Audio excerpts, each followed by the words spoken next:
So welcome to 1000 PS. We are in Austria, actually up in the mountains, and it's absolutely beautiful, and we're in proper adventure bike territory, which is why we're on the new, for this year, Kawasaki KLE 500. More specifically, this is the SE version. So in the UK, if I remember rightly, it's just under 6.7, 6.65 something, or 6 something. So let's just call it 6.5 grandish. Brand new model for 2026. Got an adjustable screen. This is the SE, so we've got the slightly different dash. It's a good looking bike. I think it looks really good. Wasn't too sure of it when I saw the pictures of it. So it's one of those bikes, when you see the pictures, you kind of like, don't know about that. But weirdly, I do remember the first KLE. That was single cylinder, if I remember rightly. That was an awful bike. But we are here. I mean, look at the surroundings. Beautiful Austrian. I think we're about 1500 meters, if I remember rightly. There's a stream down there.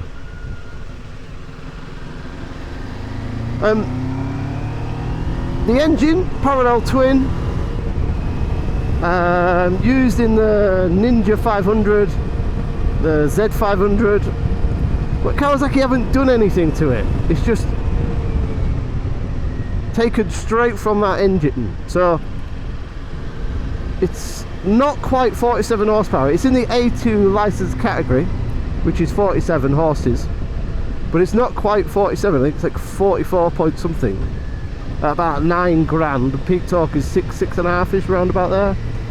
So it's still quite revvy and quite it's not got like the low down kind of like black as you'd expect. Being an adventure bike, we've got a 21 inch front, but a 17 inch rear, not an 18. So it's kind of like an odd kind of tyre selection and wheel selection, but we're on spoked wheels.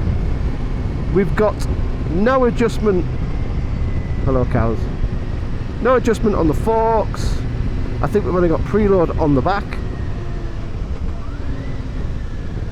Oh, that's what you want to see, is a big bus coming the other way. That's a big drop. And a lot of cow shit. So not dangerous then. Cow shit, bus, and big drops. So where was I? So front suspension 21, 17, 210 mil of travel, and I think about 190ish on the back. So quite a lot of travel, quite a lot of ground clearance. Look at the scenery. Single disc on the front, and in terms of rider aids, really basic. So we've got ABS, which I can switch off. There's a big ABS button there, which I think I can only do that when I'm stationary. I can't do that when I'm moving. So I've got ABS, which I can switch off when stationary, and that's it. I got nothing else. So I got no rider modes. I got no switch gear or anything here on the left hand side. I got no cruise control. I got no rain mode, no eco mode. It's just get on it and ride it. And if I want to change anything on the clocks, which some new riders might be a bit bamboozled by, I've actually got to press some buttons on the dash, which is perfectly fine. It all works, and that's how we used to do it 10 years ago. So I can see there's like an argument for, well, what do you need? You've only got 44 horsepower. Do you need traction control? Because it doesn't have any. You can turn the ABS off when you go off-road riding. and what more do you need? Just get on and ride it.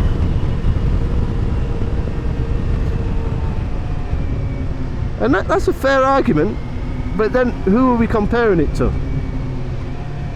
Because most other bikes in this class have got rudimentary, really basic traction.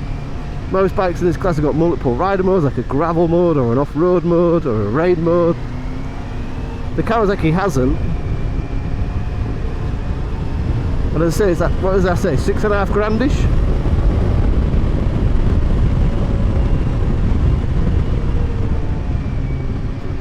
So what we have is kind of a do-it-all A2 adventure bike with a 21 front,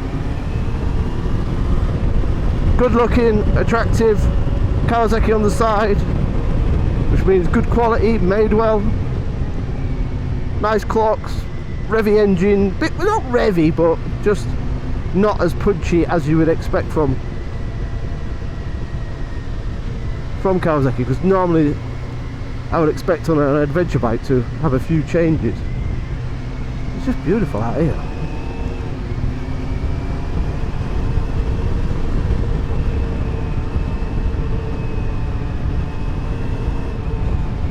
The suspension works pretty well. I haven't got any adjustment, but arguably it doesn't need any. It might do if I go off-road and hit it hard, but we're not doing any off-road today. This is complete road test only. Just following the locals. The seat is very soft, very cushiony. The rider position is really wide and big. I think this would suit bigger, taller riders because the seat's quite tall, the bars are quite wide. I'm only 5'7", and if I try and get 2 little feet down, I struggle a little bit, and it's a bit weighty. But the handling is, let's go a little bit quicker today, going back up.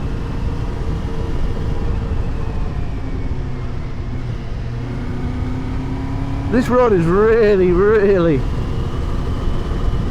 uneven and not very pleasant, but it's doing really well. It's like soft without being overly soft. Although I did speak to a few guys who were on the launch when they could have a bit of a dangerous riding competition. They said the ground clearance was poor. But what's weird is when we're actually doing these tests at 1000 PS, we're picking roads like this where the bike was designed for,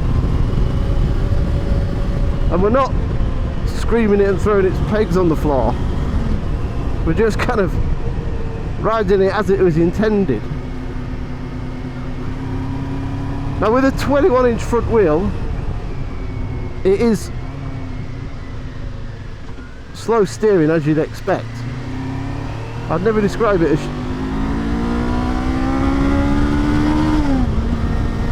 sharp. It's quite revvy. I think peak power is about 9,000 if I remember right, because it is that Ninja 500 motor. Morning, boys.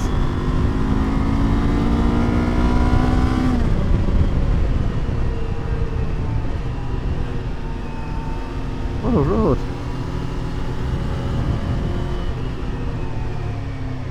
Uh-oh, careful around here because I can't see a thing.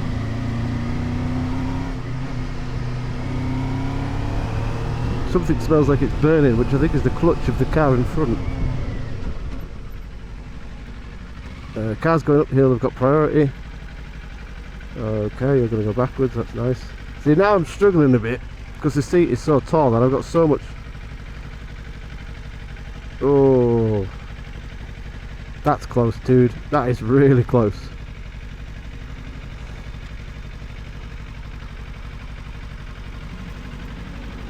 But impressive.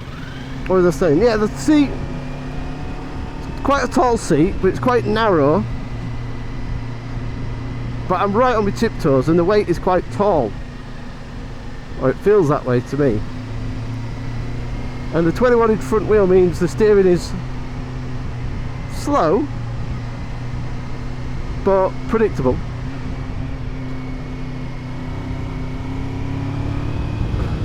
But when you do those direction changes, she's a bit...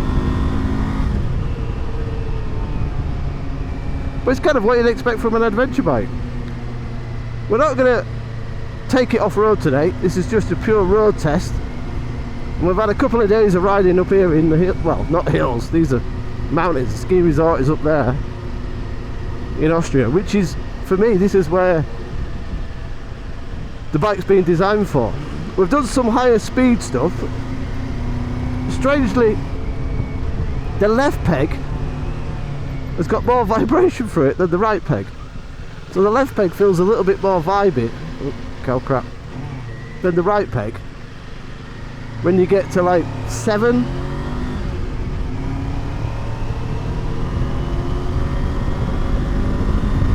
so like in the UK 70-mile-an-hour touring, like I can't feel any vibration on the right peg at the moment, but I can on the left peg. It's a little bit weird. But if you're buying an A2 47 horsepower bike, well, this is a little bit less, then I guess that's to be expected.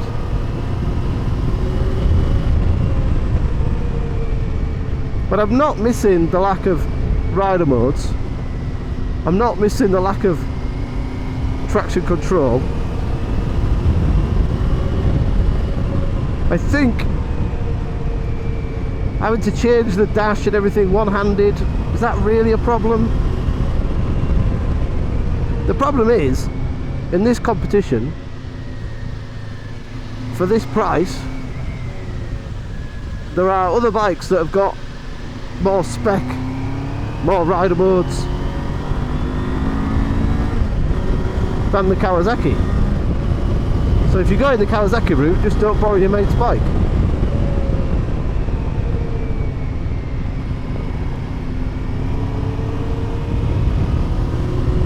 Actually, you know what? It's got like a nice balance to it. There's a nice flow to it. Yeah, I like that. Verdict. Would I buy it? What do I think? I think it's a little bit too expensive compared to the competition. I think it needs to be maybe 400 or 500 quid less because of the lack of tech. I think it's a really good kind of do-it-all adventure bike. I think it looks good as well. Looks like an adventure bike, whereas some adventure bikes in this class don't look like an adventure bike. They're just pretending to be. Where I feel this could do with a 21-inch front. Weird that it vibrates on the left peg and not the right peg. But then to find an A2 bike that doesn't vibrate at speed is going to be hard going.